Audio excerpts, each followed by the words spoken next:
Hi everyone, welcome back to Lifting the Lamp.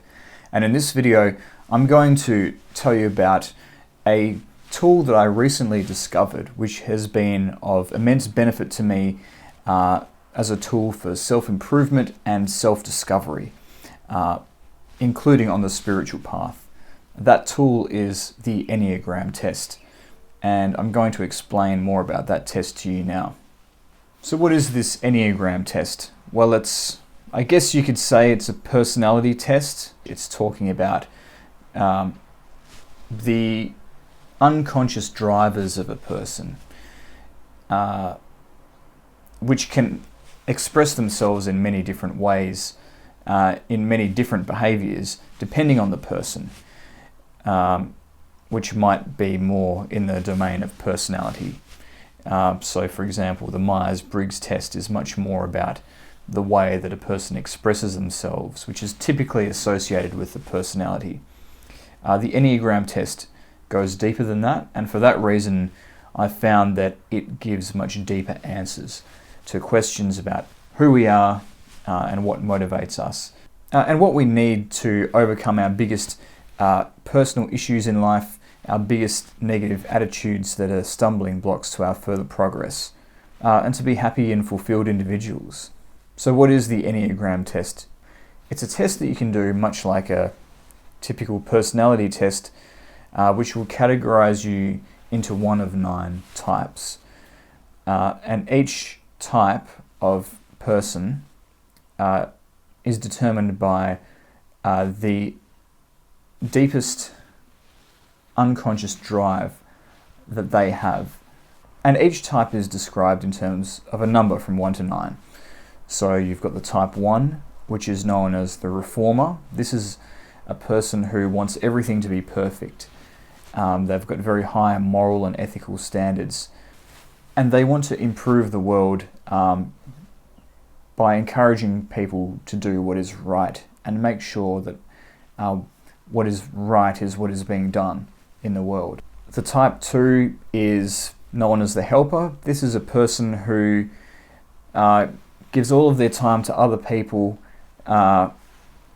is always helping other people, perhaps doesn't leave very much left for themselves afterwards because they're always trying to please other people and always trying to seek the approval of other people, which can be a negative thing for themselves, but they are very empathetic, altruistic people who do a lot for others.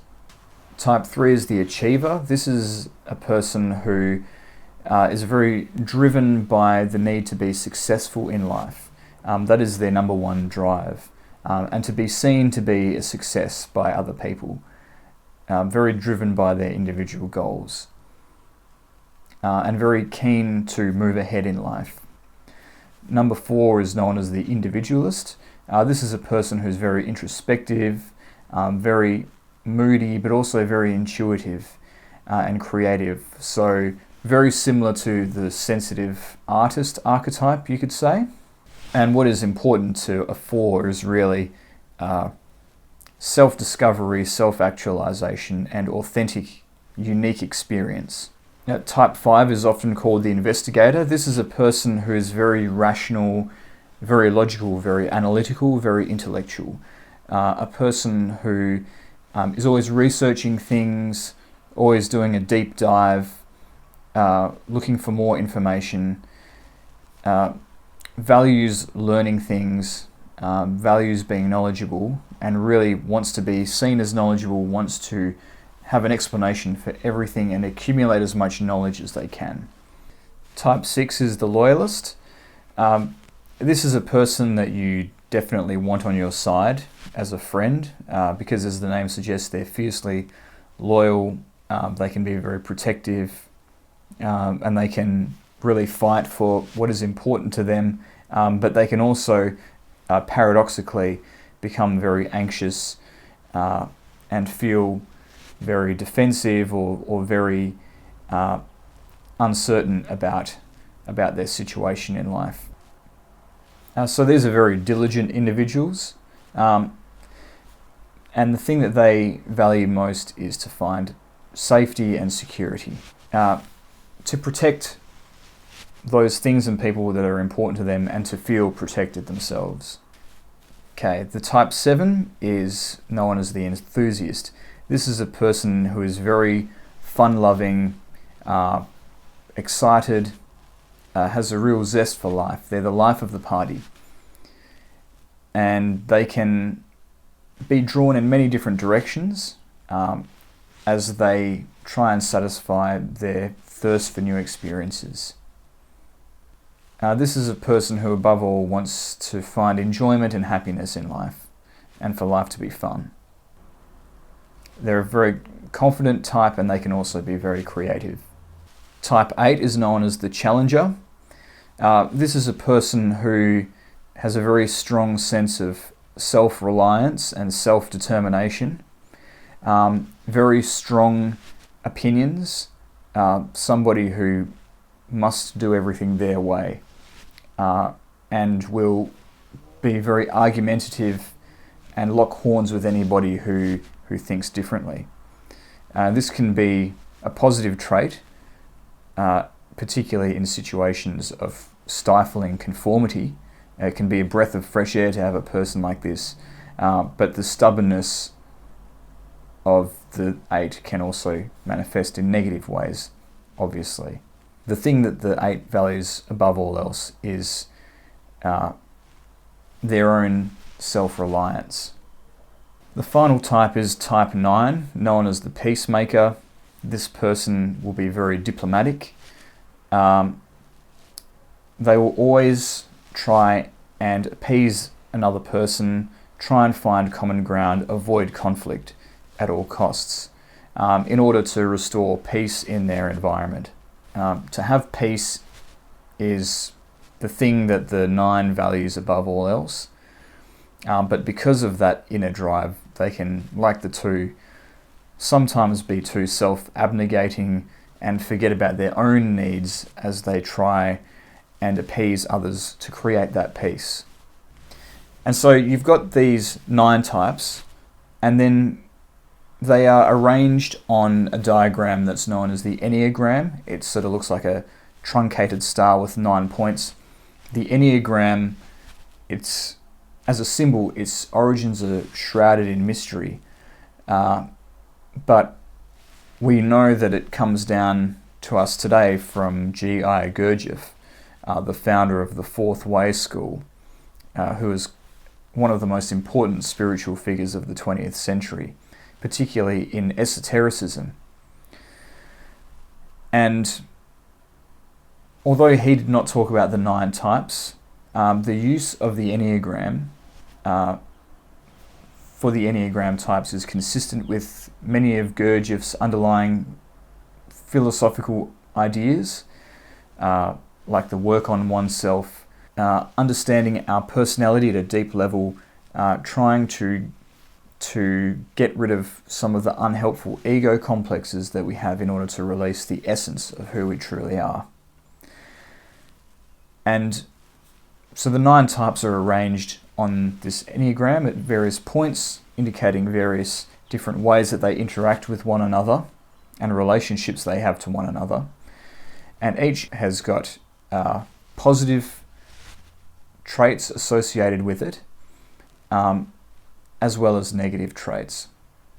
Now, often when we live our life in a distorted way, due to the fact that we've become unconscious and we're just reacting to things and we're not perceiving things properly, and so we're reacting to things in a distorted fashion and not mindfully, that is when the negative traits of each type can come forward. When the drives of the type are expressed consciously, then they can be greatly beneficial to the self-actualisation of the individual and to the world around them. As an example, I'm a type 1. When I'm really at my best, that means that I've got a very strong sense of what is right and wrong. I've got a very strong moral compass, and a lot of attention to detail in terms of carrying out everything that I do with care and to the highest possible standard that I can. it can mean that I've got a sense of mission and purpose in life, in line with those ethical standards that I have. And so when I'm given the opportunity to express that in a healthy way, I can bring great benefits to other people in my life, or other people that I manage to reach. The negative side of the type 1, the negative side of that need for perfection can be when the one is overly perfectionistic. It means that they can take on too much. They can see it as their mission to fix everything that's wrong with the world, an impossible burden that no one person can take on. It can lead them to hold people to unreasonable standards that they hold themselves to, but which perhaps are too high for other people to meet. It can lead to them being overly critical, overly judgmental. And often the more negative sides of a type will come out when something happens in their life, an interaction with a person or similar, which frustrates their deepest drive. And that causes them to react in a negative way. And once you become aware that is the pattern that you follow when your drives encounter some kind of obstacle, you can be conscious of that and you can apprehend that and you can transform that. And by doing that, you can untangle more of the ego that keeps us trapped in a limited existence where we're defined against other people and in separation from other people and from the world around us, and we can get closer to the core of what we truly are, our essence, our inner spark of divinity. So I've come across this knowledge, like I said, only very recently, and it's revolutionized my understanding of myself and other people. So how did I come across this? It was in a way that you wouldn't even really expect. So at my workplace, I had to do a workshop about unconscious motivators, using a test that was very much inspired by the Enneagram test, although not the same, and not as overtly spiritual. So at first I was skeptical. I was like, oh, what is this? It's going to be some corporate team building thing where we're going to have to, lean back so that other people can catch us or something like that. But I was very pleasantly surprised how even a system which is only loosely based on the Enneagram types offered such a deep insight into my psychology. I was able to uncover the things in my own life and my own psychology that I need to work on the most, and make commitments about finally overcoming those personality traits in my life to become a better version of me. And the things about myself that I wanted to change, I shared with another member of my group. And the things that I committed to working on, which were unique to my type and emerging into the best version of my type, were to not take things so personally, to not be so offended by people or opinions or actions of people, to not jump too quickly to assumptions about why people might have done or said something, to not blame people for something that I dislike, to forgive people quickly and easily, not to hold grudges, and to let go of things that might be frustrating me that don't matter. And when I shared this with a member of my team, he said, "That sounds a lot like the path to enlightenment." To which I responded, perhaps that was the goal that I had in mind when I was thinking about these commitments to myself. Very surprising to find something so spiritual in a workplace context. But this knowledge has a way of finding people when it's needed and when it can be fully grasped and appreciated. And now that I've said those commitments on camera, and it will be public, you can all hold me to them, hold me to account. So that'll be fun. So my brief introduction to the Enneagram test has brought me great benefits already. And when you read the description of your type back to you, you're really surprised by how much truth and validity there is in that. Unless you're really in self-denial, it's a really uncanny reflection of the kind of traits that you have as a person, the kinds of values that you have, the things that you hold dear in life. And it can be very self-affirming to hear from a somewhat objective or third-party source that this is who you are as a person. This is what's important to you. This is the kind of influence that you can have, good or bad. Because we tell ourselves all kinds of stories about ourselves. And sometimes it's hard to know whether or not we're deluding ourselves. So this is a really great way of getting to the truth of who we are, on the level that is just above our divine essence, that is still a part of our personality. And it's obviously important for our spiritual growth as well. We can make all kinds of commitments to work on the ego, to do shadow work, all that sort of thing. And I've been trying to do that sort of work for years now. But there's certain things that I'm still trying to overcome over many years.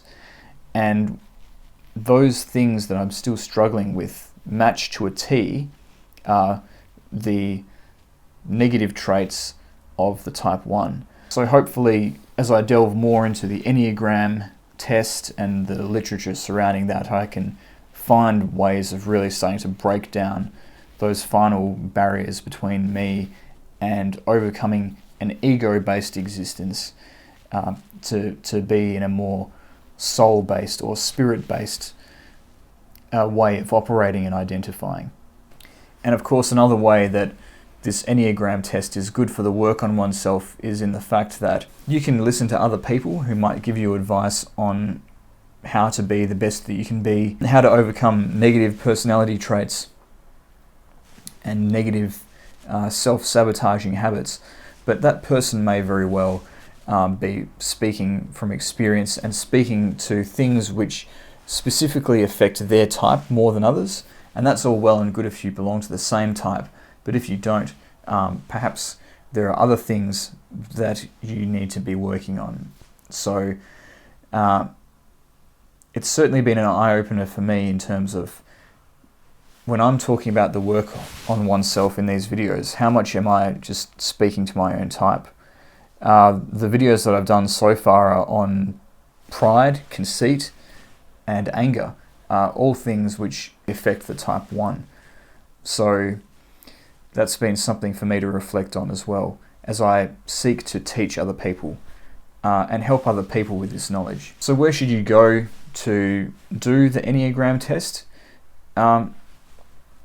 Well, a lot of the free tests that I've found online have not been that good. There have been other tests, but you have to pay for them, which seems like a bit of a grift in my opinion, but maybe that's just the criticism of the type 1 coming out. But if you're going to go to a reliable version of the test, go to your local library or look online and find a book which covers the Enneagram test and the Enneagram types. I've found that stuff that's published in books is a lot more reliable. I've been reading The Wisdom of the Enneagram to get more insight into this area. So hopefully this video has been enough to get you started on your own Enneagram journey. This really is among the most important work that we can be doing on the spiritual path. To discover who we are as a person at the deepest possible level, and then understand how that has determined our life up until this point, both the positive and the negative, and discovering those negative patterns that we're stuck in, and how we can finally be free of them and expand into a self that is at peace with itself, that is in touch with its divine nature, which can reflect the light of the divine, rather than being too caught up in itself to reflect anything. And when it comes to those negative egoic behaviors, the very first step to getting rid of them or overcoming them is to understand them. If not to overcome them altogether, then at least being able to keep them in check. And really, as more people learn how to do this work on themselves, it's the only thing that's really going to help fix the world. It really is important knowledge. I encourage you all to look into it. And I hope this video will help you in doing that. So thanks again for listening. If you've enjoyed this content, you found it helpful, please hit that subscribe button. And also leave any comments you have down below. I'm getting a lot more attention on my channel now, so it is harder for me to frequently get to my comments and answer them, but I'll do my best. And I do want to hear from you regardless. So thank you once again, and I'll see you next time.